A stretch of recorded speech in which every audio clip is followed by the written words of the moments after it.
Hello my dear friends and welcome to my channel. My name is Barbara and today we're going to be exploring the topic of this video, which I titled as Stop Falling for People's Potential. So if you're new here and this is the first video that you're stumbling upon on this channel, I go over astrological topics and metaphysical topics as well. So if that's not your jam, probably best to click off now. So in this video, we will be exploring this from a metaphysical perspective. It's probably going to resonate most with people who are either 12 house types of people. So when I say 12 house types of people, it's probably going to be people who have at least one 12 house placement.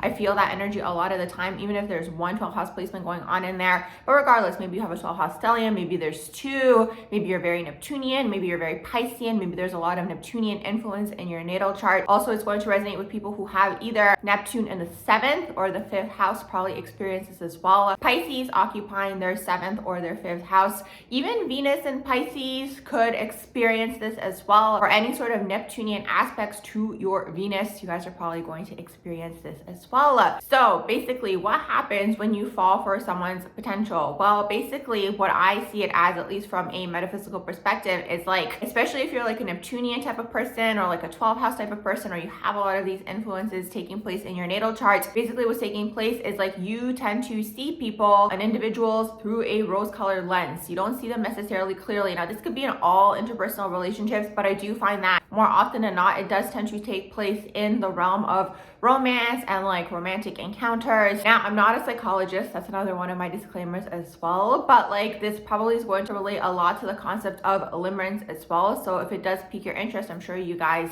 can research about that, learn about it a little bit more in your free time to see maybe the parallels between the two energies. But back to the metaphysical aspect of things.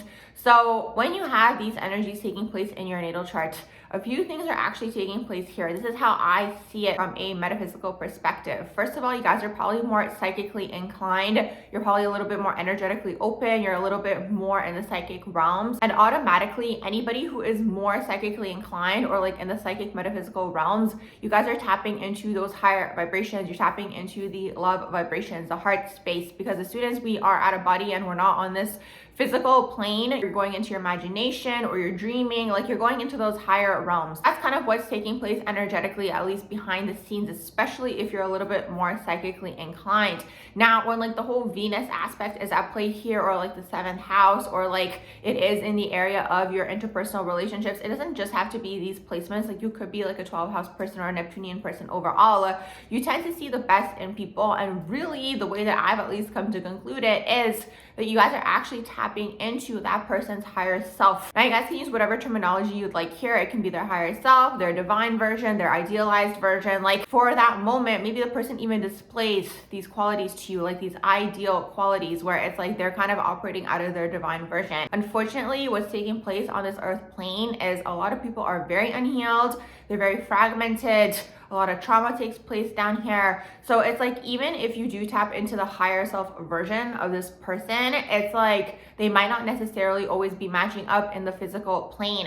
So the best advice, I guess I can say, or just like recommendations for this energy, obviously everyone has the free will to do what they want, is to see how can you kind of bring yourself back down onto this earth plane and really pay attention to that person's actions more so than anything, more so actions rather than words, and to see if these actions are maybe in alignment with maybe what you guys have tapped into in those higher realms and in those higher possibilities. Now, another thing what's happening here also, like metaphysically and energetically, like we are experiencing a spiritual WAR. Now, people who are more so in this energy, like the 12 house Neptunian type of energy, this is the feminine energy. Now, when I say feminine energy, it's really important to understand that everybody has masculine and feminine energy within them. It just so happens that women tend to operate out of their feminine energy more, but you could be a man experiencing this as well. So really what's taking place here energetically and metaphysically is like, this is actually an energy siphon on the feminine energy on this earth plane. It kind of like sells this like dream or this like idealized version. And you see this a lot, especially in the new age communities, when people are talking about these like idealized dynamics, these idealized situations, probably like soulmates or twin flames or whatever like the term is these days for these like idealized unions of some sort. It's like, it doesn't mean that they don't necessarily exist. It's just like a lot of the time these like dynamics or unions are actually in the higher realms and they're in the higher dimensions. Now the thing is like, it's important to understand that when you tap into somebody's potential, you're tapping into the higher version of them, and people are super, super unhealed. So a lot of people, like you yourself, might be doing your inner work, and you guys might be getting like super close to your own like divine version, or like merging this like higher version of yourself with your current version, like the healing or like the integrating, like whatever term you guys want to use, like that might be happening on your end. But maybe there's this person where you guys have tapped into that potential within them as well, but maybe they're not doing the inner work, for example. And also it's really, really important to understand that like everybody has to do that inner work themselves. Now, with all that being said, like the whole point of this video is really to attempt to save people some time if you guys do have these tendencies, because these tendencies are already like, in a way, you guys can look at it as energetically predispositioned in your natal charts. I'm sure if we were to do a study on these communities that have these like idealized visions of like unions and dynamics and like relationships, like they probably fit into any of these categories that I mentioned in the earlier part of this video, like the Neptunian influence, Venus and Neptune. It could also be Neptune or Pisces in the 5th or the 7th house, like anything of this sort. It could really be 12th house people as well. Like they have a tendency to fall toward this because it's like, in a way, like these types of people are more connected to source. They're already more connected to just like spirituality and the spiritual side of life. And it's like, that is wonderful, that's great. But again, it kind of brings me back to that whole concept of like seeing people through this like rose-colored lens and these like rose-colored glasses. And it's just unfortunate because a lot of the time these individuals, like this category of people that I just mentioned, or just like maybe you don't fall under any of these astrological placements, like maybe you just have these tendencies, although once again, like these people are going to be more inclined, like you're going to have that predisposition, like I mentioned. A lot of the time these people have like really good intentions, or they're like pure-hearted and they just like want the best in the situation or the scenario, maybe with the other person. But it's like at the same time, like seeing people through this like rose-colored lens or like glasses, like it kind of might put you into like unfortunate or even dangerous situations, because it's like the person who is being presented in front of you maybe has a lot of darkness, you know, and it's like you yourself might be tapping into, again, this idealized version of them, or who they could be, or just like waiting for them to maybe heal or like work on themselves, or like just like having that hope is really, really what that is, that they're going to improve or become better. And it's just like, hope can be a dangerous thing if you really, really think about it, because it's like, it can really waste a lot of time. I'm bringing it back to time and energy. It can waste you a lot of time. It can waste a lot of your energy. It can kind of just like bring you to a darker place, or just distract you from your past. So it's like, if you have these tendencies, the only really thing that you guys can do, and once again, everyone has the free will to do what they want, but like the only thing you can do is like catch it early on and like really, really pay attention and really make sure that like, once again, this person, like the way that they're acting in like the 3D and the physical reality is like matching up to what you guys see in this person. If they're not, if there's like empty promises, or if there is just like different types of actions, or it's like contradicting, or they say one thing and they do another, it's like, if you guys catch these things early on, you will probably save yourselves a lot of time, a lot of energy, and even a lot of grief. Because once again, it really is, I find, a siphon, an energetic siphon on the feminine energy. And it's just like, I think a few things are taking place here. Like one of it is like the idealized version that you do see of this person. It turns into this like ego trick within you, where it's like you're constantly like trying to just like validate basically like what you saw or what you're seeing, like for it to be there. And this is why a lot of the time these people who have these tendencies tend to fall toward like watching tarot readings all the time, or getting tarot readings all the time about this person, or just like getting sucked into this like vortex is really, really what it is. And it's like, maybe doing that for some time is like fun or entertaining, or maybe like one time you kind of get like the validation that you were seeking. But it's like over an extended period of time, it's like if you're not getting that outcome that you were seeking, or just like saw within that person, it's probably just best to cut it off. And especially if you guys again have these tendencies, or just like see yourself kind of falling into this, like if you see it early on, nipping it in the bud right away, just to save yourself a lot of this like time, and just like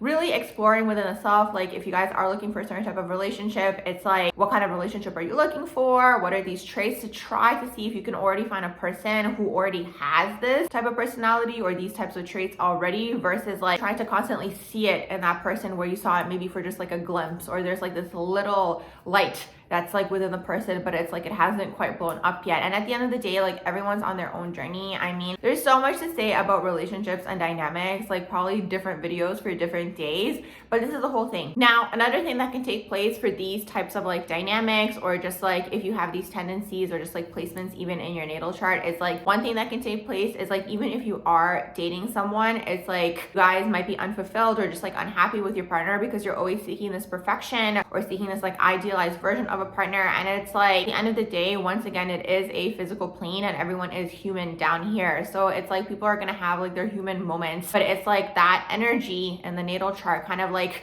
again brings you into this like idealized version, or just like a lot of the time these energies in a natal chart, like they're gonna be the types of people who want that like huge love story, and like they really love like the fairy tale, and they love like the love movies and like all these like grand things and grand gestures. And once again, I'm not saying that that necessarily doesn't exist out there, but it's like it can go into the extreme idealized version where it's like even if you are, let's say, in a happy healthy relationship, you might not be happy with your partner, or you might be seeking elsewhere, or it's like it's this constant like you putting a projection onto another person of just like how you see relationships, or just like this idealized version of relationships is really what that is. Now with that being said, sometimes people with these energies in their natal charts also can like be single also for long periods of time. It depends at what point in your journey you're on, because sometimes these people can have placeholders, but sometimes these people can be single for extended periods of time because they're like seeking this like ideal partner, or this idealized version, or just like something that you have maybe potentially tapped into at one time. So it's interesting to see this playing out with these like particular aspects in a natal chart. A lot of the time this energy more often than not falls in love with the potential of a person. They fall for the potential overall of who that person could be. And really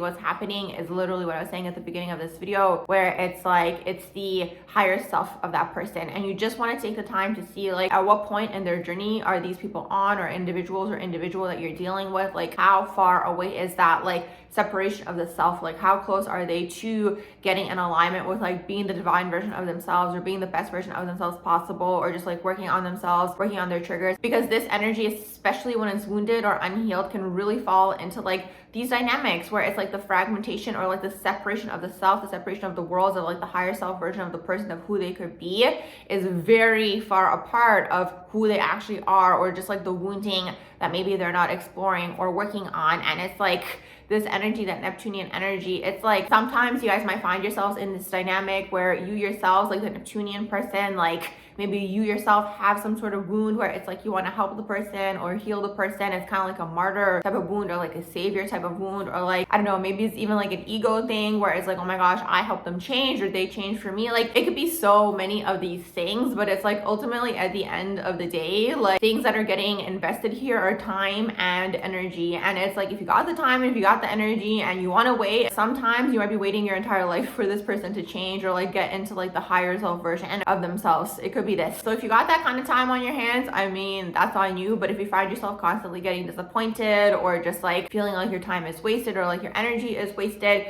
this is probably what's happening energetically behind the scenes, where it's like the separation of the self, or like whatever you have tapped into within that person or people. This could be a pattern throughout your life, is more so the higher self version of that person that you're tapping into, the idealized version of that person, like who they could be versus who they are. And you always want to explore and see at what point of their journey they are currently on. So with all that being said, I'm gonna wrap up this video here. I do hope you guys enjoyed my video on not falling in love with someone's potential, or falling for someone's potential overall. If you guys did, please do like, share, and subscribe, and I hope you all have a beautiful rest of the day.